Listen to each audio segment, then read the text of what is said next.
Hey Orchid loving friends, it's Deb. I picked up a couple of phalaenopsis yesterday. Kind of sitting there and calling my name on the discount shelf. However, I'm not understanding how this gorgeous thing here was on a discount. Look at this thing. She is so beautiful. All the buds, two big spikes. Look at her roots even.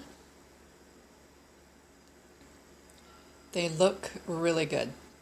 Of course, a little bit of burning on the top, probably from the whole ice cube thing, but wow. $10 she was. $10. And oh my goodness, I'm sorry, little girl. This little girl, she was $13, which was a bit of a discount too, but probably because her blooms were dropping. She doesn't have many buds or blooms on here, but she's still in really good health. She's got this horrible cut there, which is healed over, but relatively great root system as well. Lots of growing tips here. So I just wanted to show you the process for the transition of these ladies. So basically, after I unpot and clean it all up, I just let them sit and dry out a little bit. So part of the repotting means they sit in water for a little bit to loosen up the medium that they're growing in, just to make it easier to unpot. Both of these are in sphagnum moss, so I find very, very easy to clean them up. There's still a few spots here and there where she's got some moss kind of hanging on, but that's okay. Over the course of the next week or two, more and more will continue to fall off, like the stuff that's really stuck on there. It'll just come off. I use a soft bristled toothbrush to do a thorough cleaning. However, these roots are quite small and delicate, so you've got to be really careful when you are cleaning them up. I find with moss, it's just a matter of soaking that the bulk of the moss will come off very, very easy. So after I unpot, we clean her up. She'd been soaking for a good 10 minutes. I just leave her out to sit. So I put her in a dry vase and she sits a little bit. And then I have a good look at her roots to see what's going on, how fast they're drying out, the overall health of them, and then I pop her in her water. So for the first few days, I just do a couple of hours in, couple of hours out. She grows in moss, or she was growing in moss. So you have to keep in mind when you're doing this, they are currently living in a medium. So in her case, it was sphagnum moss, which tends to be a little damper situation than bark would be, for example. So she's used to having a lot of moisture, not a lot of moisture, but more moisture. So for her to go from sphagnum moss into the water, I find in my experience, it's a very easy transition. There's no real shock involved. So I'm able to leave her in the water a fair amount of time longer than, say, if it was orchid bark, for example. So she's used to already living in a humid and moist environment, so to go into the water is a little bit easier. And I keep my cycles relatively short for the first few days. Then I'm going to lengthen them out. So as I was saying in my how I transition fowls video, I don't necessarily always dump out the water. And for her, like, this is a small glass, but what I end up doing is I take them out and then I just kind of place them on their side on the glass like that. Now you gotta make sure that they're sitting very securely.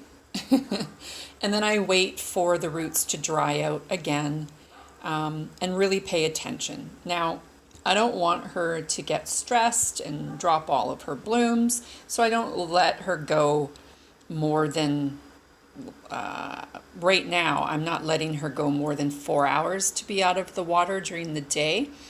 And then overnight, before I go to bed, I drop the water level right down, like right down, so that I try to ensure that just kind of the tips are in the water, or at least just above the water, so that the humidity will keep her kind of, keep her from completely drying out overnight. And then after a few days, I slowly leave her in water longer, and out of water longer. And during the transition period, that's where I find out how much water she likes, really. Over the next couple of months, I'm really going to watch to see the water level. If it's too low, does she dehydrate quickly? If there's too much, am I getting too much rot? You don't want to just take them out of their pot and throw them in water, because you're just looking for, it's going to be a lot of root rot. It's a little backwards on that one. There's going to be a lot of root rot if you do something like that. So you have to make sure that you're doing a good balance between, she's got great roots so far, so I want to maintain these great roots while her water roots come in. So these roots at the top, these ones, they are growing down, or they want to grow down. Oh, that one kind of has a curve. Sorry. Looks like it's going to want to go up.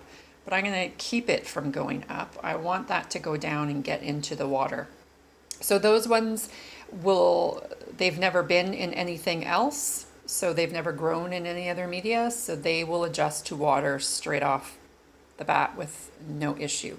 The only thing I have to ensure that happens is that they don't, get bumped and broken, or cracks form or anything like that. We want these roots to stay as healthy as possible while they're growing out. And then over time, she will just be in water all the time. And when I say in water, she's going to have a level that she's happy with. Like this one here, she loves having water up. Loves it. This one back here, she doesn't like a lot of water, so I keep the level quite low. Over time, too, what is a good idea is to make a mark on the glass. So you make a mark on the glass of where they typically like their water level. And then I try to maintain that level. You just watch your plant, watch what's happening. It takes a bit of time for you to get to know her and what she's going to like and what she doesn't like. She doesn't like falling on the floor. So when I say you have to place them on there very carefully, you definitely have to do that. You don't want her tipping and falling like she just did there. Oh my goodness, girl, I'm so sorry. There we go. I kind of use the roots to leverage the support of sitting on the side too. Yeah, so that's kind of just a follow-up to the transition of the orchids. Any questions or anything like that, leave them in the comments below. I hope you got something out of this video. If you enjoyed it, go ahead and give me a thumbs up and consider subscribing so we can share future growing together. Thanks for watching, everyone. We'll talk soon.